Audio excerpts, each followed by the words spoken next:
Hello and welcome to Tea is Good, Books Are Better, the podcast where we drink tea and talk about books. I'm Raven. I'm Jessica.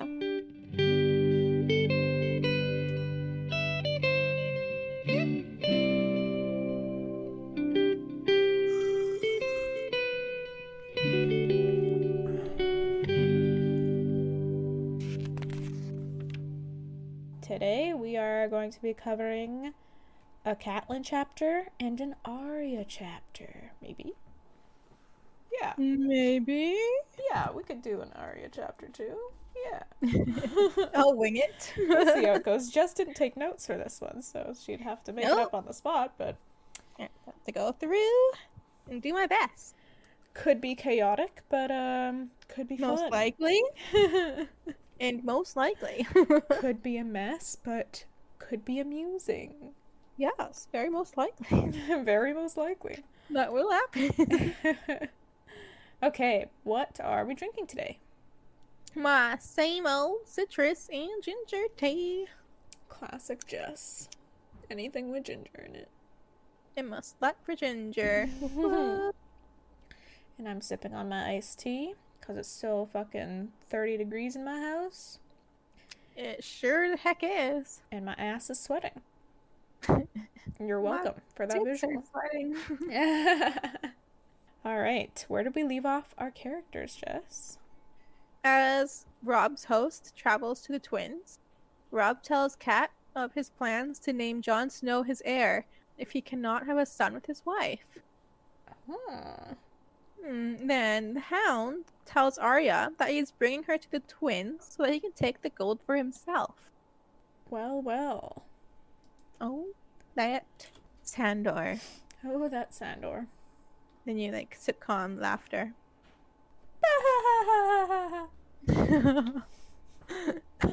Man, a comedy starring a sitcom starring the Hound and Arya. Holy shit, I would watch the fuck out of that. Same, bro. All their shenanigans they get up to. I'd love that. That'd be awesome. That would be amazing. It would just Someone be do them. It would just be her trying to kill him, like, all the time. He takes it from her and is like, naughty, naughty, as like everyone laughs in the background. Yeah, the laugh track.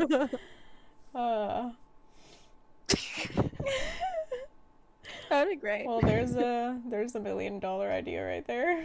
Yeah, basically come with like the best duos. So like Sandor and Arya, Brienne and Jamie. Who are they funny? Duo? I think they're getting buddy. Yeah, I think so. but, After Jamie comes back for her, they're definitely buddy now. Yeah, but where's the comedy in that pair? I mean, him trying to not be attracted to her, but getting him boners. making inappropriate jokes and her just like shaking her head at him and wah wah. Wah, wah. Like, oh, that Jamie. Can't keep his Lannister mouth shut. Oh, that Kingslayer. And then it goes to a close-up of him frowning at the camera like, I don't like that name. All right. Catelyn. I'm sweating. Same. Catelyn, chapter 49, Catelyn. So, Catelyn. Say it now, because I won't be saying it for much longer. It's Catelyn, yo. Cat. Cat, Rob, Edmure, and Rob's host arrive at the twins. There are thousands of men camped around the castle. Cat warns Rob to be careful and polite, and to take any food and drink they are offered. If nothing is offered, ask for bread, cheese, and a cup of wine. She says once they've eaten of his bread and salt, they have the guest right, and the laws of hospitality protect them beneath Walter Frey's roof. That's interesting. What kind of law is this? The law of hospitality. Yeah, but like, if you don't eat beneath their roof, do they have the right to just kill you where you stand? Like, I don't... Yes, because they haven't been hospitable to you. They're not hosting you if they haven't fed you. Weird. Eh? Yeah, no, it's still... No, it doesn't make sense. 4 Freys meet them outside the western gatehouse. When they get close, Grey Wind starts snarling, and doesn't listen to Robb when he calls him and tells him to shush. Grey Wind suddenly rushes at the Freys, and Cat has to steer her horse between them to get the direwolf to back off. Robb is startled by this, and the Freys, offended. They notice that Jane isn't with Robb and says their lord will be displeased. Another one of the Freys says they have chambers prepared for Robb, Cat, and Edmure, and his lord's bannermen are welcome to the feast as well. But they don't have enough to feed all of Robb's men. But they can set up camp beside their own, who are camped outside, and there are great feast tents set up to provide some shelter as well. They then head for the castle. Grey Wind causes more trouble, though, howling at the portcullis and forcing Robb to whisper sweet nothings into his ear to make him stop howling and move. So Robb sends Grey Wind to the kennels with Sir Reynold. Oh my goodness. I just feel bad. Bad move, Robb. Oh, him Bad sending Grey move. Wind away? Yeah. I guess he can't do much about it because he's acting aggressive, but like, pay attention to your wolf, buddy. Yep. They meet Lord Frey inside. He's 91 years old, in his high seat, with his 8th wife standing next to him. And she's what, like 13 or something? What? Ew. I don't know if she's I that just young, but... can't imagine him like crawling on top of her. Ugh. Ew, yeah. Oh man. Maybe he makes her do all the work. Yuck. At his feet is a man who looks like a younger version of him, except his eyes are vacant, and he's wearing a crown and bells. Cat remembers Lord Walder fathered a half-wit long ago, so this is likely him. The hall is crowded with Freys. Lord Walder Frey greets them, starting by insulting Robb's crown for being bronze, but Robb says bronze is stronger than gold or silver. True.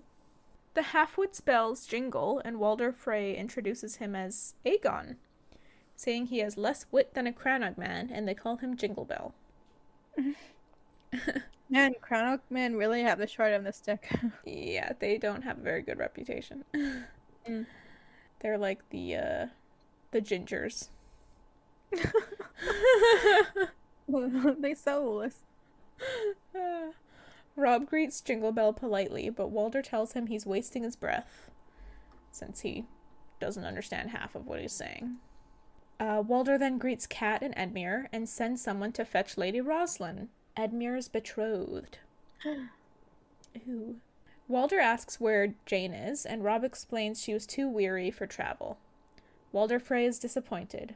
He is certain she must be most fair if she could have made the king forget his promise, and he wanted to lay his eyes on her. Robb apologizes profusely for his wrongdoings and begs forgiveness. But Walder says it was his girls that Robb spurned, so perhaps he should apologize to them. Then he calls forth all of his maiden daughters, who line up beneath the dais, and introduces them all, though he forgets many of their names. Also, every time he forgets a name, they, remind him. Because he'll, ask them, he's like, are you another Walda? So they'll tell him. Again? But then he criticizes them for being too noisy and talking too much. Yeah, he does. Yep. A single word is too much from a girl's mouth. Yep. Robb apologizes to them, and they don't really seem to know how to react. Finally, Roslyn comes in. She is small, with narrow hips, but a pretty face. Cat sees Edmure's face light up at the sight of her. Cat, however, thinks she looks too weak and small to have healthy babies. Her hips are too narrow. Hips are too narrow, and breasts are too tiny. Edmure and Roslyn exchange a few words before Lord Walder dismisses Roslyn to prepare for the wedding. He says they'll have sweet music and wine, and the red will run.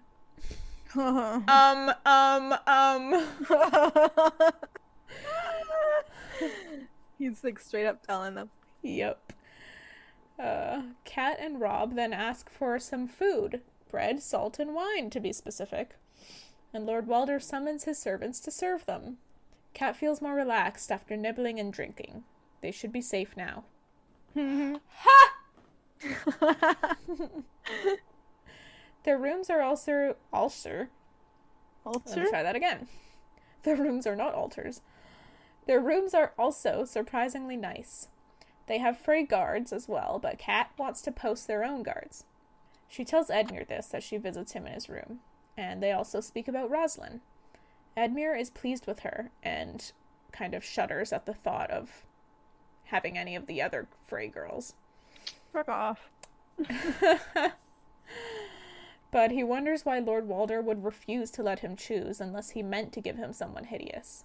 Cat suggests Lord Walder wants Edmure to be happy with his bride, or maybe Roslyn is his favorite daughter and the Lord of Riverrun seems a good match for her.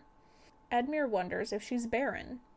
Cat says Walder wants his grandson to inherit Riverrun, so it wouldn't make sense for him to give Edmure a barren wife. Mm-hmm. But she has to admit it's possible. Like, who knows what that old geezer is thinking. Right. So Cat retreats to her own room, changes out of her wet clothes, and goes in search of Freys. She runs into lame Lothar in the main hall. She asks if Sir Perwyn is around, but Lothar says he's away and won't make it back in time for the wedding, regrettably. Did you remember Perwyn at all? No. Me neither. But apparently he's the one who helped escort Cat to Storm's End and back when she was sent to speak with Renly. Oh.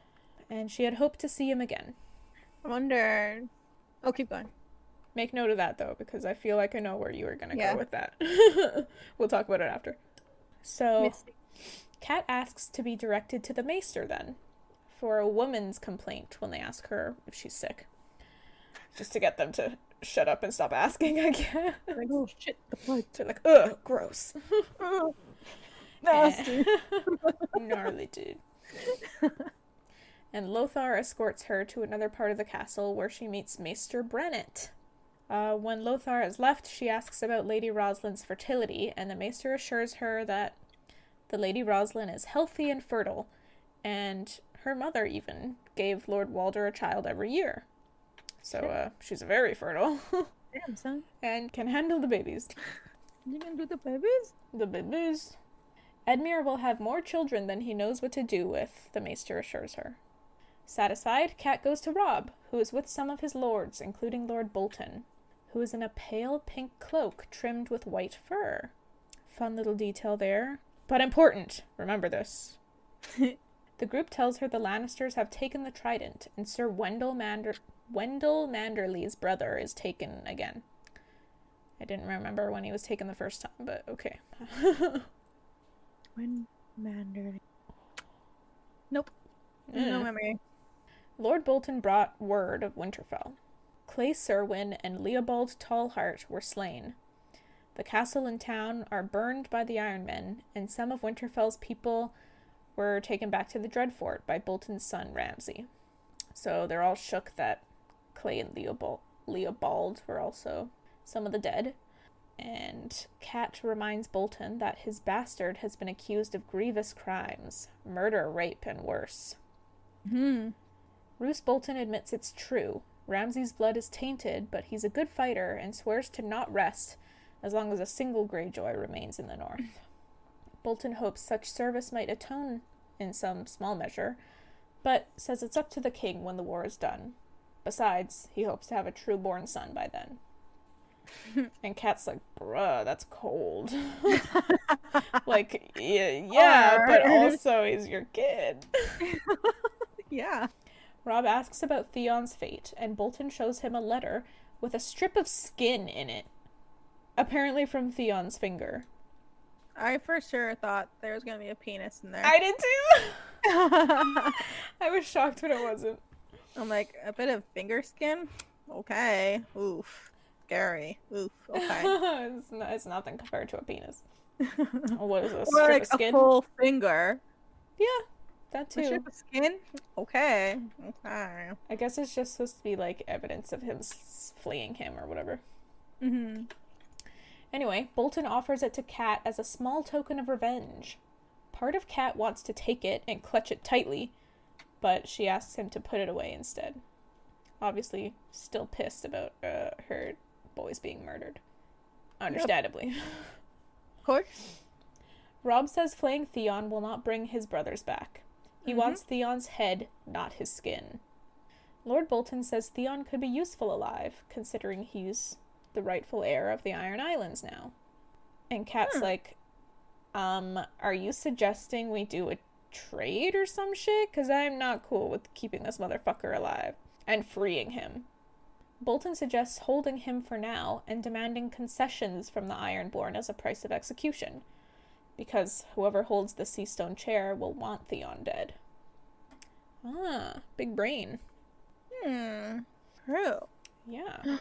Ooh. So saying, like, we're gonna keep him alive and protect him and reclaim his throne unless you, fight the Lannisters with us, and then we'll kill him.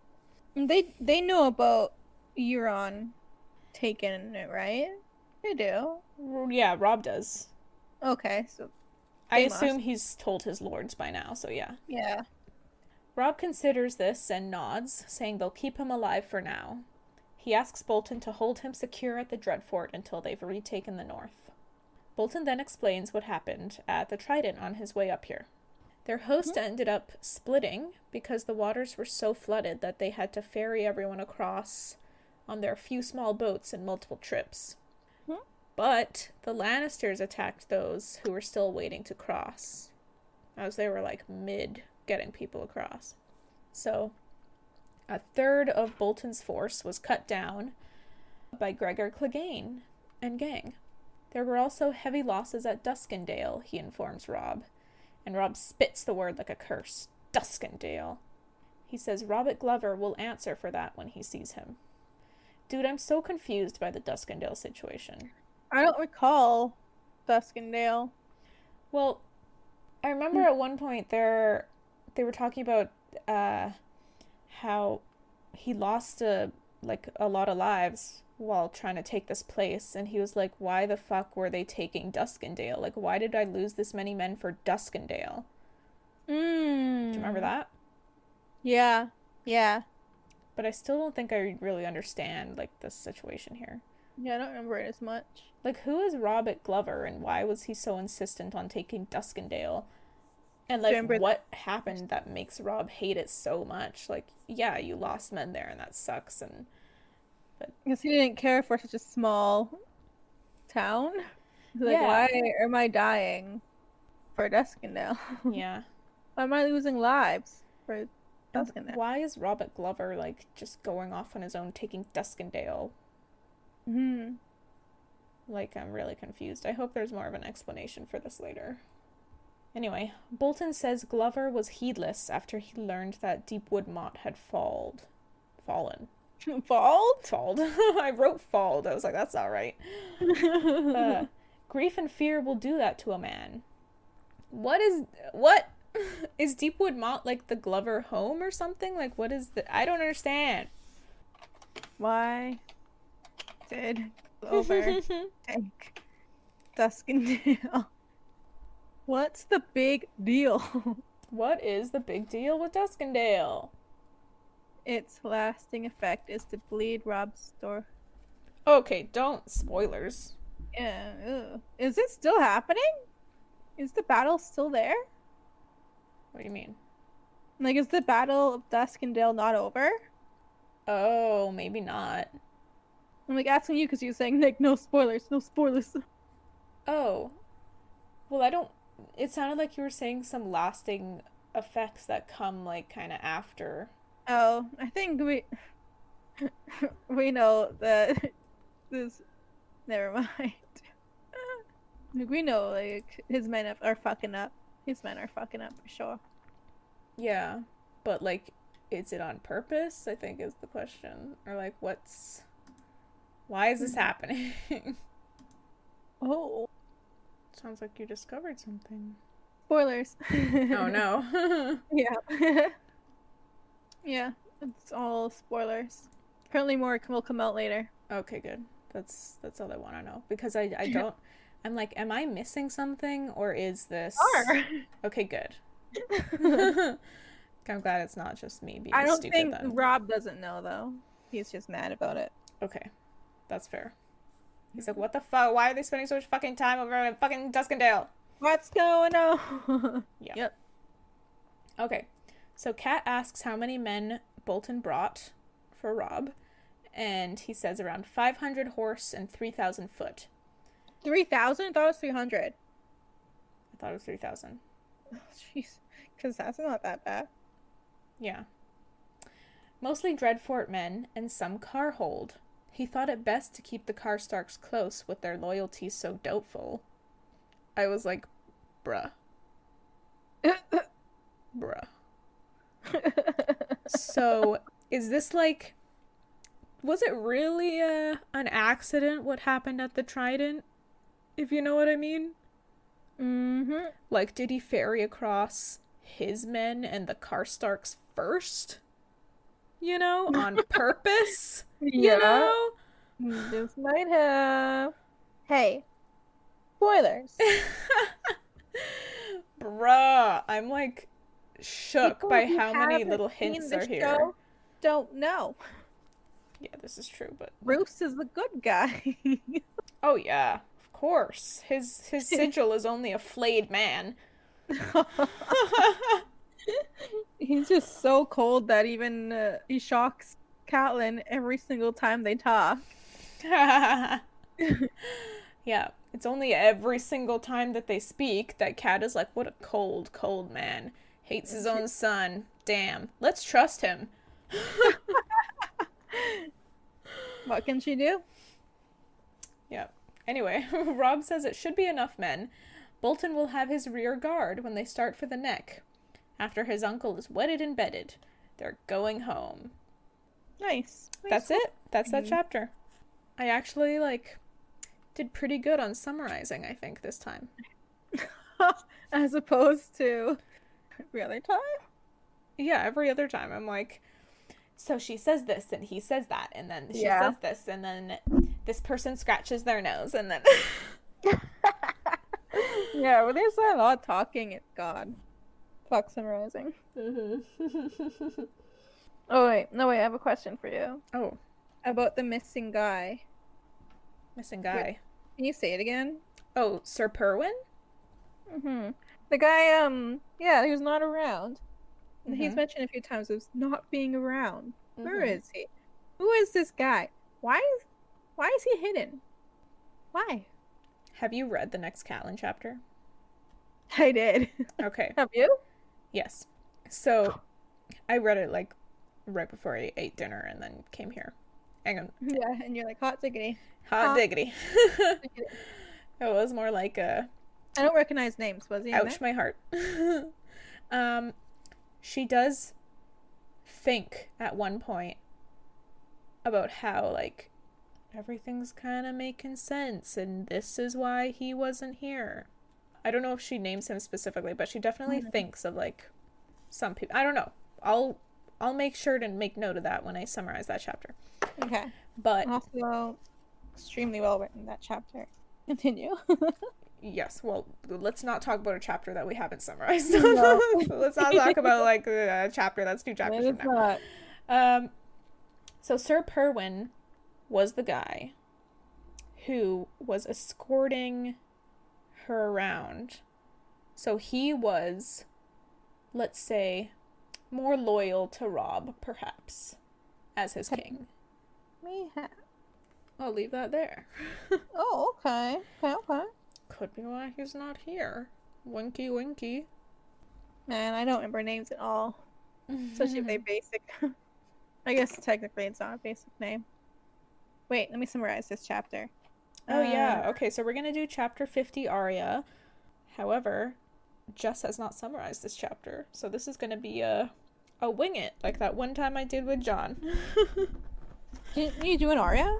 No, it was a John chapter. It was 2 chapters or 2 books ago or something. Oh, I thought you did an Arya chapter that involved the little Frey boy squire at Harrenhal complaining to Arya about how his princess is no longer his to marry. And they were mind blown, oh my god, that means Robb already married. Broke his vows to the Freys. I don't fucking remember. Okay. Alright, I'll do my hardest. One sec as I try to read it. Alright, so they're heading to the twins, and I think it's the night of the wedding. Oh, okay. And as they're like traveling on a cart, and Sandor is disguised as someone who's trying to sell pork. Yeah. So outriders come to check up on like who the hell is approaching, and it's a knight with two squires on either side. They're quite the team. Maybe like I was like, damn, that sounds cool as fuck. Also, it was pretty hard when I read this last time too. Wait, what's cool? I just thought the idea of like a knight coming down with his two squires on either side, and he's got his sword, and they have their bows, and they're like all ready to go. I was like, damn, this is a cool team. Who are these guys? Okay, dude. Okay, I'll shut up. So the Hound warns her to freaking keep her head down, not talk as they're approached. And the Hound is also looking down, so no one can see him. Oh, because they would recognize him face. immediately. They know who he is. The riders circle them, like looking up at what's in their wagon and looking at them as Sandor stops the wagon and waits for them to start to talk to him. The sigil on the knight's surcoat is a black pitchfork on a golden bar upon a russet field. Arya does not recognize the sigil. Mm-hmm. And she's kind of like confused about why she hasn't seen any northern sigils that she might recognize as they get closer to. She's like, where's my family? Where are the people I know? Right. Because she knows she's heading towards her family, but she's like, I don't recognize no one. Mm-hmm. So she's kind of like anxious, I think. I imagine that would be, she's just like desperate to see someone she recognizes, you know? Something familiar, please. Yeah. Exactly. The knight demands to know their business at the twins. And the Hound mumbles very quietly, like, please bring in salt pork. If it please you, sir. Oh yeah, and he like stole this cart of salt pork from some like rando who was just traveling the road, right? Did it say that in this chapter? Yeah, I think so. Just mentioned it briefly. Mm-hmm. Well, I'm gonna believe you. Because I can't find it. There's obviously more details to like how he Like, stole it, but yeah. Don't surprise me. The knight isn't interested in pork. I think it's gross. They're like, this isn't worthy of a wedding. Yeah, of my lord's wedding. Get this peasant food out of here. He asks where he got the horse, which is clearly not a wagon pulling working horse. It's clearly a war horse. And Clegane tells him that his lady told him to bring it as a wedding gift for the young Lord Tully. Sir. He's very polite to this knight, using his sirs. He tells him that it was Lady Went who sent him. Old Lady Went. The knight doesn't really have much respect for Lady Went, but he still like waves him down the road. It's like, go on, fine, whatever. So they head on, and when the outriders are like gone in the distance, he starts talking shit. It's like, fucking Sir Donald, hey, this dumbass, like I've already taken more horses off him. He's like saying he's not even a good jouster. Like I fight him all the time. Like freaking, he sucks at melee too. And Arya's like, well, why didn't he recognize you? And so Sandor explains for like the 100th time that knights are freaking idiots, bro. He's like, it would be beneath him to look twice at some peasant. Just keep your eyes down and your tone respectful and say sir a lot, and the knights will not see you. Freaking invisible to them. And I feel like this is a life lesson that Arya might take forever. Oh. Head down, stay polite, and you'll invisible to lords and ladies. I was like, oh shit, the formation of Arya right here. Yeah, she Sandor is a good teacher, I think. Yeah, damn, pretty dope for Arya. Anyways, Arya is kind of like doesn't quite believe him, but at the same time, like, she just saw that this guy did not recognize him. So she's kind of like, Mm-hmm. like, thinking on it a little bit more. Oh, she had asked him previously, like, why doesn't he just go up and, like, just bring her to them instead of, like, sneaking in like this? And he's like, well, that way he'll end up for her brother in chains. Like, they're not gonna just let him in all willy-nilly. Like, he's gonna get freaking arrested or whatever True. if you were to try and go in with her. Like, they're sneaking in, bro. Sneaking in. Oh, yeah, right here. Yeah. Yeah, it explains that they met a farmer on the King's Road. Oh, I'm sorry. I thought it had mentioned it earlier in the No. chapter. No, Okay, that well. Hound had taken him at sword point. The farmer called him a robber, and he's like, "No, I'm a forager. Like, whatever helps you sleep at night." Yeah, dude. And he even takes the poor farmer's boots. Aww. Yeah. Adding insult to injury. Yep. By evening, they're still trudging towards the castles, the twins. But Arya's like, she knows that she should be excited, but instead she's just feeling really, really anxious. Mm-hmm. Her stomach is all knotted up, and she's kind of like scared. Apparently, she had a bad dream the night before, a terrible dream, but she can't remember it. But it like made her feel bad the whole day. The whole day, she's feeling like this ominous darkness, like something bad is going to happen. Do you think she actually feels like something like bad is gonna go down, or is she just like? I'm just explaining anxiety. Oh, okay. Impending sense of doom. Yeah, I'm wondering if it's the same like thing about her not being sure that her family will pay for her. It could be that too. It could be that she might also feel like maybe she's thinking right now that it's just that, but it might be like her senses are sensing something else. Yeah, possibly. It could be that. Maybe she's in tune to Greywind? Greywind. Yeah. I was like, what's the His thing? anger and fear. Yeah. Keeps trying to like soothe herself and be like, it's just Rob. It's Rob's army. Like, she's not in great danger. She's fine. Mm-hmm. Like, even if they are caught, trying to sneak in, like, like she's Arya. They bring her straight to Rob. Right. Yeah, like she's nothing to worry about. Right. And then she remembers that Roose Bolton is one of them, and she's like, "Oh shit, she's gotta hide from him because he's gonna recognize her." Oh yeah. She was his little cupbearer, Mm-hmm. and she's like has a lot of bad memories of the bloody mummers and all of that, and she's just scared of him. Mm-hmm. And then it describes that she looks like a drowned rat. And apparently the Hound had cut her hair again, but he was nowhere near as good as Yoren, even if Yoren was good. And he had left a bald spot on her side of the head. I was imagining her soaking wet with like no hair and then one bald spot. Oh, poor Like, she really does look like a drowned rat. Oh, that's just hysterical. She's rolling up like, "Hey, Mom. Nice to see you, Mom." Oh my god. Even if they were captured, like, do you think anyone would have believed her as being Arya Stark in the way she looked? Fuck no. Like, it would take a lot. I think they could convince them, but if it was like a "do you believe me right away" type of thing, it would be like, no, I do not. Yeah.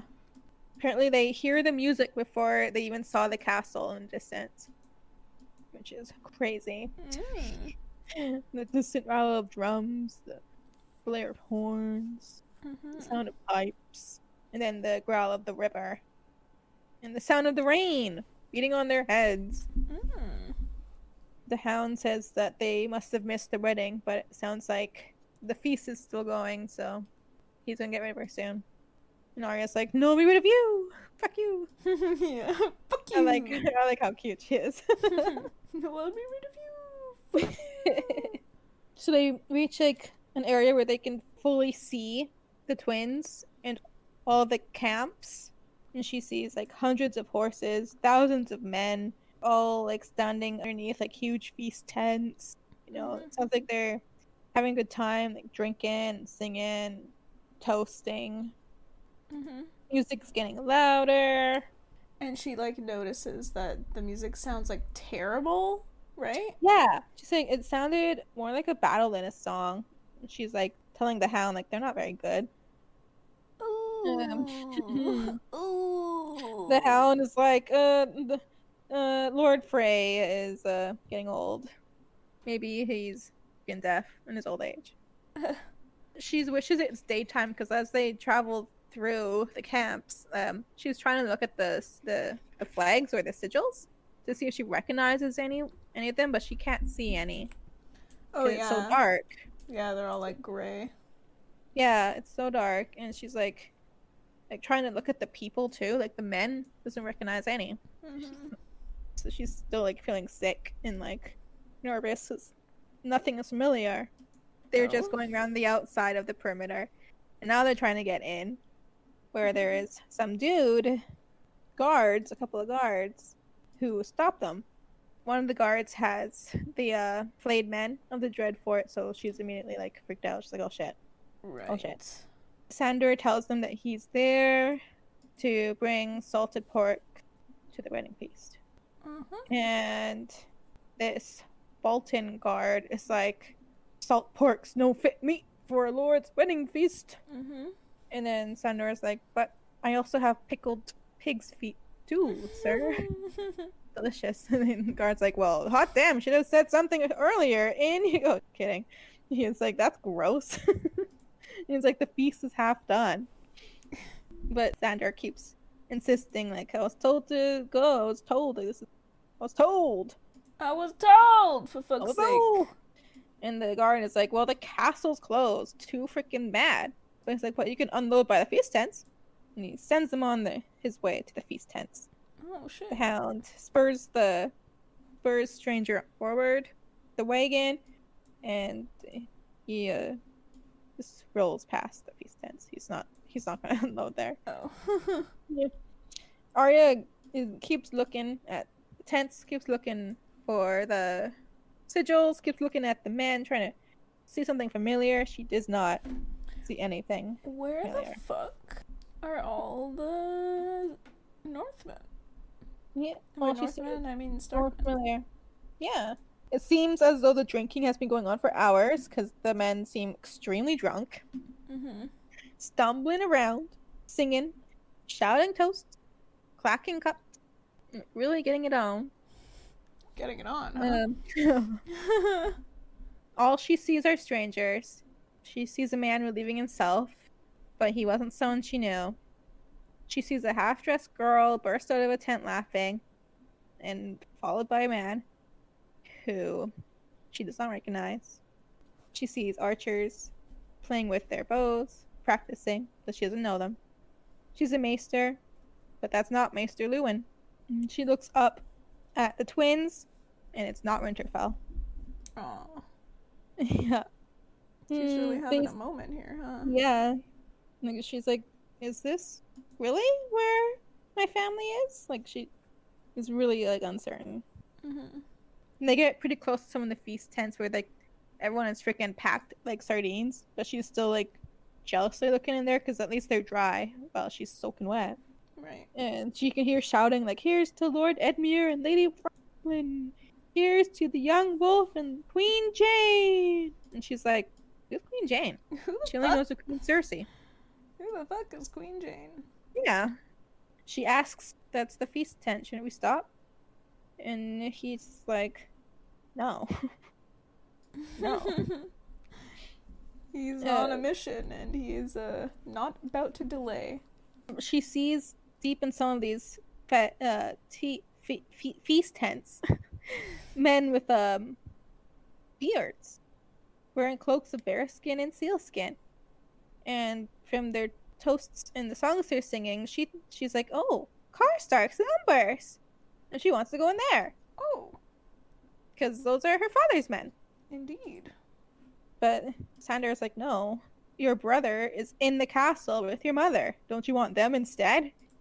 And she's like, "Well, yeah, but but what about what the guard said? And he's like, he can bugger himself with a hot poker. Damn. And then he's like, it's your bloody brother I want.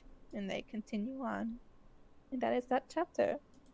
Damn, okay. Man, like the foreboding that this chapter is straight up like feeding me.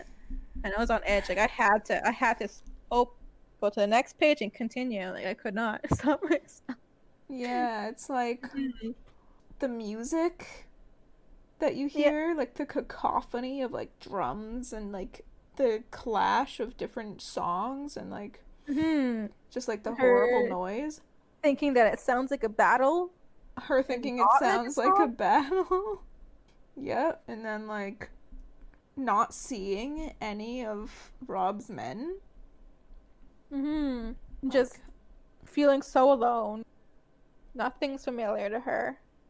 My gosh, that next Arya chapter, that's gonna be a hard read, I think. That's gonna be it's gonna be hard to read for sure, and it's definitely gonna be hard to summarize the next Catelyn chapter.